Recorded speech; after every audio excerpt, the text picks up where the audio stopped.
ഇപ്പോൾ വിതുരേര അങ്ങോട്ടൊക്കെയാണ് നിങ്ങൾക്ക് പോയാൽ അറിയായിരിക്കും, നല്ല രസമാണ്. നേച്ചർ ലവേഴ്സിനൊക്കെ പറ്റിയ സ്ഥലമാണ് പൊന്മുടി എന്ന് പറയുന്നത്. അപ്പോൾ മങ്കി കണ്ടാ മങ്കി കണ്ടാ ഇല്ലേ? ഇത് അവിടെ ഉണ്ടായിരുന്നല്ലോ മങ്കി, കണ്ടില്ലേ? നേരെ തൊട്ടടുത്ത് ഊണ് കഴിക്കാനാണ് വന്നത്. ഇവിടെ വന്നതിൻ്റെ കഥ ഒന്നും ഞാൻ പറയണ്ട. എങ്ങനെയുണ്ട് ഗൈസ് എൻ്റെ എമ്രു? ക്യൂട്ടല്ലേ? നല്ല രസമുണ്ടല്ലേ കാണാൻ വേണ്ടി. സത്യം പറഞ്ഞാൽ അവന് പറ്റിയില്ല കേട്ടോ, അതുകൊണ്ട് എനിക്ക് അത്ര വൈബടിക്കാൻ പറ്റിയില്ല. Hey guys, welcome back to random me. അപ്പോൾ ഇന്ന് ഞാൻ പോകുന്നത് തിരുവനന്തപുരം ഡിസ്ട്രിക്റ്റിലെ ഏത് ഗ്രാമപഞ്ചായത്ത് പെട്ടെന്ന് മറന്നുപോയില്ല, പെരിങ്ങമല ഗ്രാമപഞ്ചായത്തിലുള്ള പൊന്മുടി ഹിൽ സ്റ്റേഷനിലാണ്. അപ്പോൾ ആദ്യം നേരെ വന്ന വാളിക്കോട് നിന്ന് എൻ്റെ സിസ്റ്ററിനെ പിക്ക് ചെയ്യാനാണ്.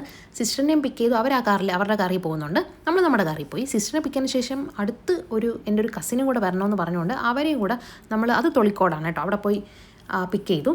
നമ്മളല്ല, അവരുടെ കാറിൽ സിസ്റ്ററിൻ്റെ കാറിൽ പിക്ക് ചെയ്തുകൊണ്ട് പോയി. അപ്പോൾ പോകുന്ന വഴിക്ക് നല്ല വ്യൂ ഒക്കെ ഉണ്ടായിരുന്നു. ഇപ്പോൾ വിതുരേര അങ്ങോട്ടൊക്കെയാണ് നിങ്ങൾക്ക് പോയാൽ അറിയായിരിക്കും, നല്ല രസമാണ്. നേച്ചർ ലവേഴ്സിനൊക്കെ പറ്റിയ സ്ഥലമാണ് പൊന്മുടി എന്ന് പറയുന്നത്. അപ്പോൾ പോകുന്ന വഴിക്കാണല്ലോ കല്ലാറും മീൻമുട്ടി വാട്ടർഫോൾസും ഒക്കെ. അപ്പോൾ അവിടെ പോകാതെ എന്താണ് പൊന്മുടി അല്ലേ? അതുകൊണ്ട് നേരെ നമ്മൾ മീൻമുട്ടി വാട്ടർഫോൾസിൽ പോകാമെന്ന് പറഞ്ഞ് വന്നു. എന്നിട്ട് അവിടെ പോയില്ല കേട്ടോ, നടക്കാൻ മടിച്ചിട്ട് പോയില്ല. പിന്നെ ഇവിടെ ഒരു എൻട്രി ഫീ ഉണ്ട്, നമ്മൾ 40 രൂപ എന്തോ ആണ്. ഒരു മാസം മുന്നേ ആണ് പോയത്, അതുകൊണ്ട് എനിക്ക് ഓർമ്മയില്ല. എൻട്രി ഫീ പൈസ കൊടുത്താലേ കയറാൻ പറ്റുള്ളൂ കേട്ടോ, ടിക്കറ്റ് എടുക്കണം. ഇത് ഒരു ഊണെന്തോ ഇവിടെ കിട്ടും കേട്ടോ, റെസ്റ്റോറൻറ്റ് പോലെയാണ് വീട്ടിലെ ഊണ്. പിന്നെ ഇവിടെ വേറൊരു കഫേയും കൂടെ ഉണ്ടായിരുന്നു. അങ്ങനെ നമ്മൾ ഇതിൻ്റെ അകത്തോട്ട് പോയ വണ്ടികളൊക്കെ പാർക്ക് ചെയ്യാം. അങ്ങനെ കാറൊക്കെ പാർക്ക് ചെയ്തു. ഷൂട്ട് ചെയ്യുന്നു. ഇവിടെ ഇഷ്ടംപോലെ കുരങ്ങുകളുണ്ട്. ഇതാ നിൽക്കുന്നു നമ്പർ 1 കുരങ്ങ്. നമ്പർ 1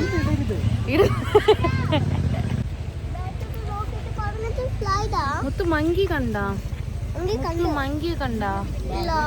ഇല്ലേ? ഇത് അവിടെ ഉണ്ടായിരുന്നല്ലോ മങ്കി, കണ്ടില്ലേ? വന്ന ഉടനെ ഇവിടെ കണിയേണ്ടത് കുരങ്ങുകളെയാണ്. കുരങ്ങിനെയൊക്കെ കണ്ടിട്ട് കുറേ നാളായി. അപ്പോൾ നിങ്ങൾ വിചാരിക്കും കണ്ണാടി നോക്കിയാൽ പോരുക. അങ്ങനെയൊന്നും പറയണ്ട കേട്ടോ, മനസ്സിൽ പോലും വിചാരിക്കരുത്. അങ്ങനെ വന്ന ഉടനെ കുരങ്ങുകൾ ഒരു രക്ഷയില്ല. ലവന്മാർ ഭയങ്കര അടിയാണ് അവിടെ കിടന്നിട്ട്. താഴെ വന്ന് വീഴുന്നുള്ള ഒരു ബോധമില്ല പൊക്കണമില്ലാത്ത 3 അപ്പോൾ അങ്ങനെ കുരങ്ങിനെയൊക്കെ കണ്ട് എമ്പ്രൂണി ഞാൻ കാണിച്ചു കൊടുത്തു. അവൻ ചിരിയാണ്. ഇവിടെ ഒരുത്തൻ നീ ഏതാടിയെന്നും പറഞ്ഞ് എന്നെ നോക്കുന്നുണ്ടായിരുന്നു. അപ്പം ഞാൻ നീ ഏതാടാന്ന് തിരിച്ചു ചോദിച്ചു. അല്ല പിന്നെ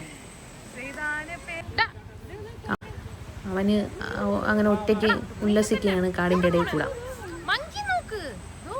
അപ്പോൾ അതൊക്കെ കഴിഞ്ഞിട്ട് നമ്മൾ അങ്ങോട്ട് കല്ലാറിൽ അങ്ങോട്ട് പോയി. അപ്പോൾ അവിടെ പോയപ്പോൾ എല്ലാവരും കുളിയും നനയൊക്കെ കൊണ്ട്, നമ്മൾ പിന്നെ കുളിയും നനയൊന്നും ഇല്ലാതെ അതിലൊന്നും നമുക്ക് പിന്നെ വലിയ കാര്യമൊന്നുമില്ല, ഫുൾ മേക്കപ്പാണ്. ചുമ്മാ കേട്ടോ, ഞാൻ ചുമ്മാ ഫണ്ണിന് പറഞ്ഞതാണ്. ഞാൻ കുളിക്കുകയൊക്കെ ചെയ്യും. അപ്പോൾ കല്ലാറിലെത്തി. ഇവിടെ വന്ന് സത്യം പറഞ്ഞാൽ വെള്ളത്തിൽ പോലും ഞാൻ കാല് നനച്ചില്ല, ഇറങ്ങിയില്ല. ഷൂ ആണ് ഞാൻ ഇട്ടിരുന്നത്.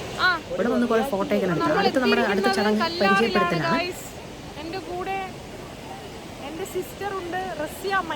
വീഡിയോ എടുക്കുന്ന പറഞ്ഞപ്പം 3 കൂടെ വന്ന് നിൽക്കുകയാണ്.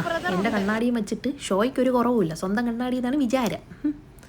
എൻ്റെ ബ്രദർ നല്ല അടിപൊളി ക്യാമറമാനാണ് കേട്ടോ, ഫോട്ടോയൊക്കെ വേറെ ലെവലാണ്. അങ്ങനെ എൻ്റെ കിഡ്ഡൂസിൻ്റെ ഫോട്ടോയൊക്കെ എടുക്കുന്നുണ്ട്, ഇൻസ്റ്റാഗ്രാമിലൊക്കെ പോസ്റ്റ് ചെയ്തിട്ടുണ്ടായിരുന്നു, കാണാത്തവരൊക്കെ ചെക്ക് ചെയ്യുക. അപ്പോൾ നമ്മൾ കുറേ ഫോട്ടോയും വീഡിയോ ഒക്കെ എടുത്തു. പിന്നെ നമ്മളിങ്ങനെ നടന്ന്, പിന്നെ ഇനി വാട്ടർഫോൾസിലൊന്നും പോകാൻ പറ്റൂലല്ലോ, പോവാത്തതാണ്, ലേറ്റാവും. പിന്നെ പൊന്മുടിയിലൊക്കെ പോയിട്ട് തിരിച്ച് വരണ്ടേ, കുഞ്ഞു പിള്ളേരൊക്കെ ഉള്ളതല്ലേ. അതുകൊണ്ട് പിന്നെ നമ്മൾ അങ്ങോട്ട് വാട്ടർഫോൾസിൽ പോയില്ല. നേരെ തൊട്ടടുത്ത് ഊണ് കഴിക്കാനാണ് വന്നത്. ഇവിടെ വന്നതിൻ്റെ കഥ ഒന്നും ഞാൻ പറയണ്ട. ഊണ് കുഴപ്പമില്ല, വിശന്നുകൊണ്ട് കഴിച്ചു, അത്ര പോരായിരുന്നു കേട്ടോ ഊണ്. അങ്ങനെ നമ്മളത് പൊന്മുടിയിലോട്ട് പോവുകയാണ്. അങ്ങനെ പോകുന്ന സമയത്ത് ഞാൻ എൻ്റെ ബ്രദറിൻ്റെ നേരത്തെ പറഞ്ഞു, നല്ല വ്യൂ, നമുക്ക് കാർ നിർത്താൻ പറ്റിയ 2-3 റീൽസൊക്കെ എടുക്കണമെന്ന്. അങ്ങനെ അവർ നേരത്തെ പോയേട്ടോ, സിസ്റ്റർ കാറിൽ പോയി. നമ്മളിവിടെ നിർത്തിയിട്ട് ഇവിടെ ഒരു മാങ്ങ കടയുണ്ട്. മാങ്ങാക്കടയല്ല, മാങ്ങയൊക്കെ വിൽക്കുന്ന ഒരു കട. അപ്പോൾ ഇവിടെ നിന്ന് ഉപ്പലല്ല മുളക് പൊടിയും ഉപ്പുമൊക്കെ ഇട്ട മാങ്ങ വെച്ച് കഴിച്ചു. നിർത്തിയ സമയത്ത് ഞാൻ റഫ്നയുടെ മൈനിയുടെ മോളാണ്, ഇവളെ കൂടെയാണ് ഞാൻ വൈബടിച്ച് വന്നത്. നമ്മൾ പിന്നെ ഈ ലെവൽ വൈബാണ്. അപ്പോൾ അവൾക്ക് ലിപ്സ്റ്റിക്കൊക്കെ ഇട്ട് കൊടുക്കുന്നുണ്ട്. എൻ്റെ ബ്രദർ മാങ്ങയൊക്കെ മേടിച്ച് വന്നു. ഒട്ടുക്കത്തെ ഹോണടിയും ലൈറ്റ് അടിയുമായിരുന്നു, ഒരു കാര്യവുമില്ല. അടിക്കുന്ന കേട്ടാൽ നമ്മൾ റോഡിൻ്റെ നടുക്ക് കയറി നിൽക്കണമല്ല. അങ്ങനെ ഞാനും എൻ്റെ ബ്രദറും കൂടെ കുറച്ച് റീൽസൊക്കെ ചുമ്മാ ഒരു കാര്യമില്ല വെറുതെ എടുത്തു. പിന്നെ മാങ്ങയൊക്കെ കഴിക്കുന്ന കാറിൽ നിന്ന് മാങ്ങ കഴിക്കുന്ന സമയം നമ്മൾ വല്ല മണം ഒന്നും കഴിക്കാൻ സമയത്തില്ല, എല്ലാം വേണം. പിന്നെ ഞാൻ കൊടുക്കാൻ പറ്റൂലല്ലോ, മുളക് പൊടിയില്ല, അതുകൊണ്ട് ഞാൻ കൊടുത്തില്ല. അങ്ങനെ കൊതി ഇവിടെയാണ്. റപ്പ് കഴിക്കാൻ വേണ്ടിയിട്ട് വെള്ളം ഇറക്കിക്കൊണ്ടിരിക്കുകയാണ്. പൊന്മുടി പോകുന്ന നേച്ചർ ലവേഴ്സൊക്കെ കാണുന്നുണ്ടല്ലോ അല്ലേ? പൊന്മുടി പോകാത്തവരൊക്കെ പോകണം കേട്ടോ. നല്ല വ്യൂ ആണ് ഇതുവഴി പോകാനൊക്കെ. നമ്മൾ പോയ സമയം നല്ല 1 മാസം മുന്നേ ആണ് കേട്ടോ പോയത്. അപ്പം നല്ല ക്ലൈമറ്റ് ആയിരുന്നു. നമ്മൾ പോയത് ഇതിപ്പോൾ ഒരു 2 മണിയൊക്കെ കഴിഞ്ഞ് കേട്ടോ. 2-3 മണിയൊക്കെ ആയിട്ടുണ്ടായിരിക്കും. കറക്റ്റ് ടൈമാണ് പോയത്. അതുകൊണ്ട് ഒരു രക്ഷയില്ല. ഈ സമയത്ത് പോയാലേ നമുക്ക് എൻജോയ് ചെയ്യാൻ പറ്റുള്ളൂ. നമുക്ക് നേച്ചറിനെയൊക്കെ പ്രേമിക്കണ്ടേ? അതിന് ഈ സമയത്ത് തന്നെ പോകണം. അങ്ങനെ എല്ലാ ഹെയർ പിന്നും കറങ്ങി തല ഇറങ്ങി നമ്മളിതാ പൊന്മുടിയിലെത്തി അവസാനം. ഇവിടെ എന്തോ റെസ്റ്റോറൻറ്റ് കഫേ ഉണ്ട് കേട്ടോ. കഫേയും അതുപോലെ വാഷ്റൂമൊക്കെ ഉണ്ട്. തിരിച്ചു വന്ന സമയത്ത് മുള്ളാമുട്ടി ഒരു രക്ഷയില്ല. അങ്ങനെ മുള്ളാമുട്ടിയിട്ട് ഇവിടെയാണ് പോയത് നമ്മൾ. ബൈക്കൊക്കെ നല്ല രസമുണ്ടല്ലേ, എല്ലാം പാർക്ക് ചെയ്തിരിക്കുന്ന കാണാൻ. ഇവിടെ മുകളിൽ കാറും വണ്ടികളൊക്കെ ഇടാൻ കേട്ടോ. ബസ് വാനൊക്കെ എല്ലാം ഇട്ടിട്ടുണ്ട്. അപ്പോൾ കാറൊക്കെ നമ്മൾ പാർക്ക് ചെയ്തു. ഇനി നമ്മൾ പൊന്മുടിയുടെ ഹിൽ ടോപ്പ് എത്തിയില്ലേ. ഇനി ഇവിടെ ഉള്ള വൈബടിയാണ്. ഫസ്റ്റ് വന്ന ഉടനെ തന്നെ ചെറിയൊരു വിശപ്പുള്ളത് കാരണം പഴം കഴിച്ചു.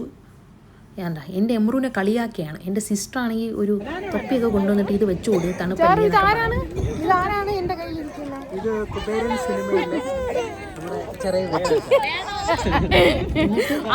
ബാക്കി എല്ലാവരും കൂടെ എങ്ങനെയുണ്ട് ഗൈസ്? എൻ്റെ എമ്രു ക്യൂട്ടല്ലേ? നല്ല രസമുണ്ടല്ലേ കാണാൻ വേണ്ടി. സത്യം പറഞ്ഞാൽ അവന് പറ്റിയില്ല കേട്ടോ. അതുകൊണ്ട് എനിക്ക് അത്ര വൈബടിക്കാൻ പറ്റിയില്ല. അവന് ഈ തണുപ്പ് ഒക്കെയാണ്, പക്ഷേ ഈ കാറ്റടിക്കുമ്പോൾ അവന് ശ്വാസം മുട്ടും. അതുകൊണ്ട് ആൾ നല്ല കരച്ചില്ലായിരുന്നു.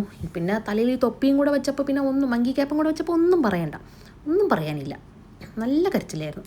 പിന്നെ എല്ലാവരും കൂടെയൊക്കെ നിന്ന് മുകളിൽ വന്ന് ഫോട്ടോ എടുക്കാനൊക്കെ കഷ്ടപ്പാടായിരുന്നു. മോണിക്ക പാട്ട് കേട്ടോ അപ്പം ചിരിക്കും, ഡാൻസ് കളിക്കും. ഇതാണ് അവന് ഭയങ്കര ഇഷ്ടമാണ് കേട്ടോ മോണിക്ക പാട്ട്. അങ്ങനെ മോണിക്ക പാട്ട് അവിടെ ആരോ ഇടുന്ന ഒരു സൗണ്ട് കേട്ടപ്പം അവൻ നല്ല ഹാപ്പിയായി.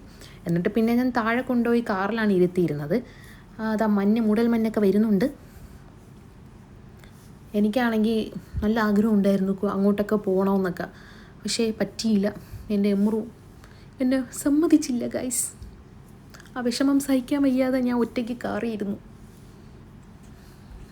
പിന്നെ ഞാൻ എമ്രുവിനെ അവൻ്റെ വാപ്പുപ്പായെ ഏൽപ്പിച്ചിട്ട് എൻ്റെ ഹസ്ബൻഡിൻ്റെ കൂടെ വന്നു. എന്തായാലും വന്നില്ലേ, എൻ്റെ ഫോട്ടോ എങ്കിലും എടുക്കണ്ടേ, വീഡിയോ ഒക്കെ. അതുകൊണ്ട് ഞാനിത് ഫോട്ടോയൊക്കെ എടുക്കാൻ പെടുന്ന കഷ്ടപ്പാടാണ് നിങ്ങൾ കാണുന്നത്. നിങ്ങൾ ഇറങ്ങി പോകുന്ന കണ്ട് അങ്ങ് താഴെ പോകുന്നു എന്നൊക്കെ വിചാരിക്കും, പക്ഷെ അല്ല, ഞാൻ വെറുതെ ഫോട്ടോ എടുക്കാൻ വേണ്ടിയിട്ടാണ്. അങ്ങനെ കുറേ ഫോട്ടോയൊക്കെ എടുത്തു. എല്ലാവരും ഫോട്ടോ എടുത്തു. അപ്പോൾ പിന്നെ ഞാൻ കാറിൽ ഇരുന്നിട്ട് വലിയ കാര്യമുണ്ടോ? എനിക്കും ഫോട്ടോ എടുക്കണ്ടേ? നമ്മുടെ മെയിൻ ഫോട്ടോയൊക്കെ ആണല്ലോ. അങ്ങനെ ഫോട്ടോയൊക്കെ എടുത്തു. പിന്നെ നമ്മൾ ഫാമിലി ആയിട്ട് എല്ലാവരും കൂടെ ഇരുന്നിട്ടും ഒരു ഫോട്ടോഷൂട്ടൊക്കെ ചെയ്തിട്ടുണ്ടായിരുന്നു. ഫോട്ടോ എടുക്കാൻ വേണ്ടി ഇരിക്കുന്നതാണ് എന്ന് നിങ്ങൾ വിചാരിക്കും, പക്ഷെ അല്ല. നമ്മൾ അവിടെയൊക്കെ നിന്ന് അലിമ്പൊക്കെ കാണിച്ച് തളർന്ന് ഗതികെട്ടിരിക്കുന്നതാണ്. അങ്ങനെ പിന്നെ പോവാൻ സമയമായി. ഒരു 5:30 ഒക്കെ ആയപ്പോൾ നമ്മൾ തിരിച്ചു കേട്ടോ. അവിടെ നിന്നാണ് വന്നുകൊണ്ടിരിക്കുന്ന പണി വന്നുകൊണ്ടിരിക്കുന്നു ഗായ്സ്. പനി എന്തോന്ന് പണിയാ? മിസ്റ്റ് പനി. പിന്നെ മഞ്ഞ അതന്നെ. എന്താ തമിഴിൽ പനി എന്നൊക്കെയാണ് പറയുന്നത്. മൂടൽ മഞ്ഞിന് എന്തോ ഫോഗിനെ പറയുന്നതാണ് കേട്ടോ. മിസ്റ്റ് എന്ന് പറഞ്ഞാൽ തെറ്റിപ്പോയതാണ്. ഫോഗാണ് ഉദ്ദേശിച്ചത്. അപ്പോൾ ഫോഗൊക്കെ ഇതാ വന്നിട്ടുണ്ട്. അങ്ങനെ നമ്മൾ പിന്നെ തിരിച്ച് യാത്രയായി. പൊന്മുടിയൊക്കെ കഴിഞ്ഞ് കണ്ട് ഉല്ലസിച്ച് തിരിച്ച് പോകുന്ന വഴിക്ക് എമ്രു ആണെങ്കിൽ ഇതുവരെ ഒന്നും ഉറങ്ങിയിട്ടില്ലായിരുന്നു. അപ്പം ഞാൻ ഈ കാറിൽ നിന്ന് ഇറങ്ങി അപ്പോൾ അവൻ എഴുന്നേക്കും. അതുകൊണ്ട് ഞാൻ ചായ കുടിക്കാൻ വേണ്ടിയിട്ട് തൊട്ടടുത്തുള്ള ഒരു ചായക്കടയിൽ കയറി. അവൻ ഉറങ്ങട്ടെ എന്ന് പറഞ്ഞ് ഞാൻ കാറിൽ ഇരുന്ന് തന്നെ ചായ കുടിച്ചു. അങ്ങനെ നെടുമങ്ങാട് എത്തി. ഇവിടെ ഒരു റിലേറ്റീവിൻ്റെ വീട്ടിൽ കൂടെ പോകണമായിരുന്നു. അപ്പോൾ അതൊക്കെ കഴിഞ്ഞിട്ട് എൻ്റെ വീട്ടിലോട്ട് പോയി. അപ്പോൾ ഇന്നത്തെ വ്ളോഗ് ഇത്രയേ ഉള്ളൂ. പൊന്മുടി വ്ളോഗ് ഇഷ്ടപ്പെട്ടവർ ലൈക്ക് ചെയ്യുക, ചാനൽ സബ്സ്ക്രൈബ് ചെയ്യുക. Tata, bye bye, good night.